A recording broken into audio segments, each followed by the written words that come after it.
Is Walt Disney's cryogenically frozen head waiting to be awakened? Let's explore some lies you might believe about Mickey Mouse's dad, or rather, who we think is Mickey Mouse's dad. Walt Disney has an origin story that's well-known, inspiring, and as all-American as baseball, apple pie, and sky-high amusement park tickets. Here's the legend behind the legend's beginnings. Disney's career started in earnest as an artist at an advertising agency in Kansas City, where his family had moved when Walt was 9 years old. Before he moved to that Midwestern metropolis, Disney spent his early childhood in Robinson, Illinois, a town as tiny as Kansas City was enormous. Before Disney's birth, his parents briefly settled in Robinson to earn enough money to reach Chicago. The senior Mr. Disney found a job with a man named George Walter, who also rented the couple a room. Soon after, Walt Disney was born and was named after his father's generous boss. However, according to Snopes, the tale is pretty much all bogus. The details come from a story proudly published in the Robinson Argus in 1982 and are based on the unreliable recollections of an elderly local resident. In reality, by the time of Walt Disney's birth in 1901, his parents were living in Chicago and had 3 other children, one of whom they nearly named Walter. Disney was actually born in Chicago, and he wasn't named after some guy who gave a job and an apartment to his dad. Walt Disney is synonymous with Mickey Mouse, a character so successful that it led to a major animation studio, an entertainment conglomerate, and chain of theme parks. He's the company's smiling mascot and a merchandising machine. All of this was meant to be, according to the official Disney narrative that Walt Disney came up with Mickey in 1928 when his attempts to break into the entertainment business were woefully failing. However, according to a mouse-divided author, Jeff Ryan, Walt Disney didn't invent the Mickey Mouse character, nor was he the first to draw him. That distinction goes to Of Iwerks. Disney first connected with Iwerks while both were working as artists in Kansas City in 1919, ultimately forming their cartoon studio. In the late 1920s, a bad business deal led to the loss of their moderately successful character Oswald the Lucky Rabbit. So they got to work, and Iwerks drew some cartoon images of a cow, horse, dog, and frog. Disney didn't like any of them and suggested Iwerks draw a mouse. Before long, Iwerks had developed the basic design of the character that would come to be known as Mickey Mouse. Disney and Iwerks' creative partnership later dissolved in a pretty unfriendly fashion, and Disney started telling a self-serving tale about how he'd created Mickey on a train, entirely omitting Iwerks' contribution.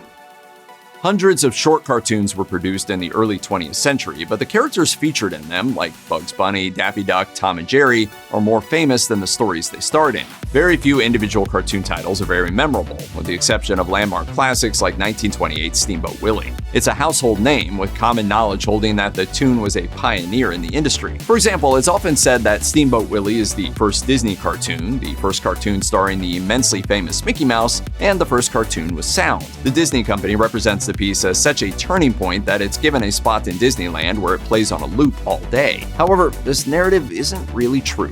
Willie was not the first cartoon Walt Disney made. According to the New York Times, in 1921, Disney founded the animation studio Laugh-O-Gram, and he produced short cartoon takes on fairy tales. However, that studio went bankrupt, and in 1923, Disney moved to Hollywood, where he directed 50 cartoons featuring Alice from Alice's Adventures in Wonderland. And as we already know, Disney only started making Mickey Mouse cartoons after creating the now-forgotten Oswald the Lucky Rabbit. Believe it or not, the real first cartoon featuring Mickey was Plain Crazy, a silent film that was produced in 1928 but wasn't released until 1929. Steamboat Willie was pioneering only in that it was specifically the first cartoon starring Mickey Mouse with a synchronized soundtrack.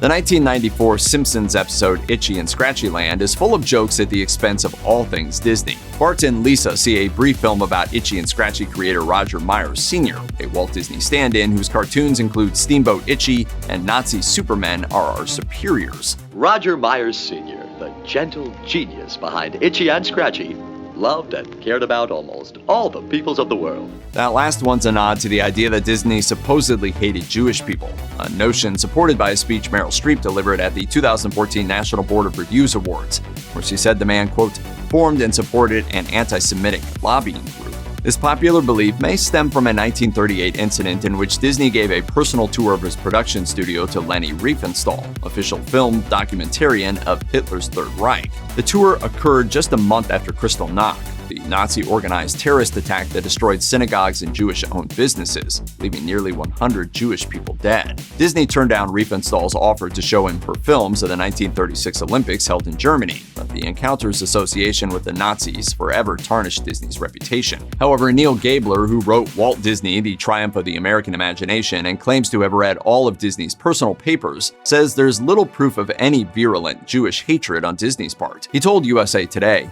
"I saw no evidence other than casual antisemitism that virtually every Gentile at that time would have, that Walt Disney was an anti-Semite." Walt Disney is a foundational figure in the motion picture industry and in how films are produced, presented, marketed, and managed. Disney's company churned out volumes of content from the 1930s to the 1960s, not just classic animated features, but also many short films, both animated and live action. Disney absolutely dominated the world of shorts, and as such, routinely received Academy Award nominations in the appropriate categories. For example, between 1932 and 1963, Walt Disney was nominated for Best Short Subject Cartoons, an astonishing 38 times. Not counting 4 special and honorary awards, Disney took home 22 Academy Award statuettes overall, making him the most individually honored person in Oscars history. However, much of the way the awards are distributed pertains to the way production credit was distributed, not necessarily Disney's specific creative power. In many Academy Awards categories, it's the producer who gets to take home the trophy, the person who put up the cash, made the phone calls, and organized things, not the people capturing the footage, sitting in the editing bay, or writing the script. Walt Disney, because he controlled the company and approved all those Oscar-winning shorts, got to stake a claim to the hardware, even when those claims were a bit of a stretch. Take Winnie the Pooh and the Blustery Day, which won the Oscar for Best Short Subject Cartoons in 1969. Disney, the credited producer and thus recipient of the trophy, couldn't have been all that active on the project because he had died a full 3 years earlier in 1966.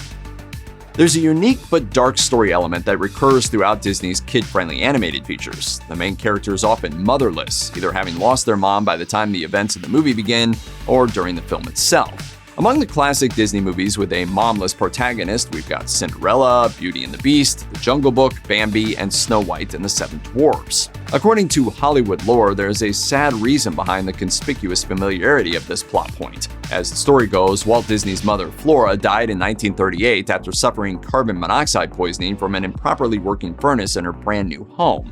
Because he'd bought the house, Disney blamed himself for his mother's death, and the guilt led him to make movies about motherless figures. While Flora did pass away in this fashion, the connection is weak at best.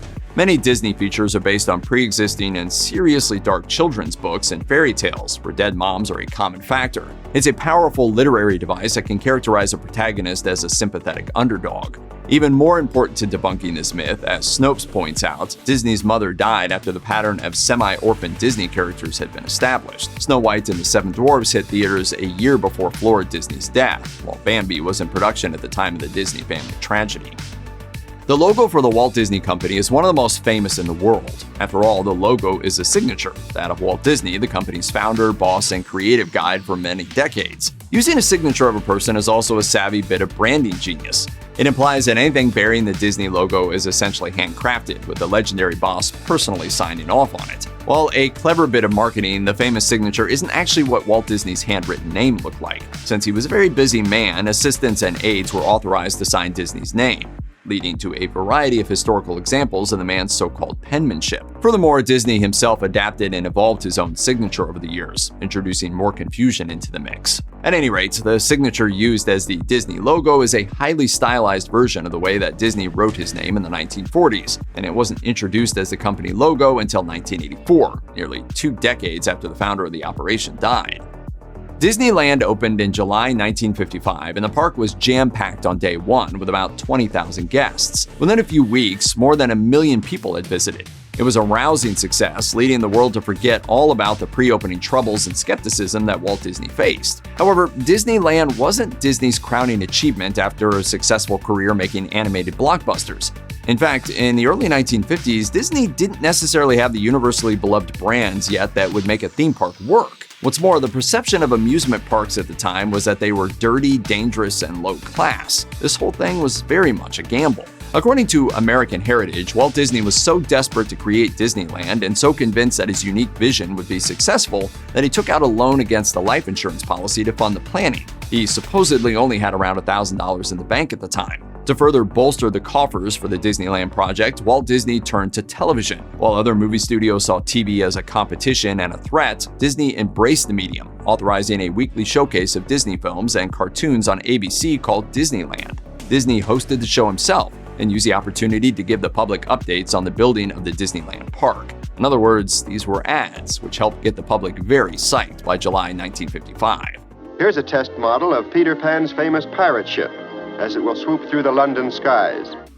The 2013 film Saving Mr. Banks details Walt Disney's personal wooing of author P.L. Travers to adapt her Mary Poppins books into what would become a beloved Oscar-winning movie musical. Emma Thompson portrays Travers as a grump who holds on tenaciously to her intellectual property, and she refuses to let Disney make anything sentimental out of her books because they are actually a cathartic celebration and eulogy for her troubled father. Beloved Hollywood nice guy of yesterday, Walt Disney is played in the film by beloved Hollywood nice guy of today, Tom Hanks. The legendary actor portrays the executive as endlessly patient and empathetic, and he convinces Travers to sign over the movie rights after he tells her that he had a similarly bad childhood. 20 years ago, I made a promise to my daughters that I would make Mary Poppins fly off the pages of your books. However, according to Saving Mr. Banks screenwriter Kelly Marcel, Disney already had the film rights to Poppins before Travers flew to California to consult on the script. And Disney historian Jim Korkis noted it's highly unlikely that Disney and Travers discussed their younger, more troubled days, especially since Disney didn't think he had a troubled youth.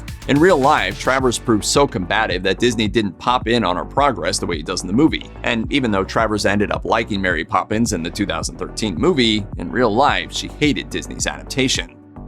In December 1966, after suffering from lung cancer, 65-year-old Walt Disney died, but only for the time being, according to one of the most bizarre and persistent myths to ever circulate. Disney was keenly and publicly fascinated with futuristic utopian technology, as evidenced by the animatronics-heavy Tomorrowland section of Disneyland. That interest in what the future offered manifested in an interest in cryogenic storage, the act of freezing a dead body or just a head at sub-zero temperatures to be thawed out later and restored to life. Well, when the technology to do that is perfected, of course. Oh, Mr. Burns, we'll thaw you out the second they discover the cure for 17 stab wounds in the back. How are we doing, boys? Well, we're up to 15. There's this urban legend that Disney had his body or head placed in an extremely cold chamber in a secure facility immediately after his death, in the hope that he could be reborn in a bright and glorious future. The rumor likely originated from statements made in 1972 by Bob Nelson, president of the pioneering California Cryogenics Society, who claimed that Disney had shown at least an intellectual interest in cryogenic freezing, but that he died before he could make any stipulations in his will, telling his family to put his body under ice. Also helping to spread this fake news, the CCS froze its first subject just 2 weeks after the death of Disney, but that body did not belong to Disney. As for the animation legend himself, his remains were cremated and interred after a secret family funeral.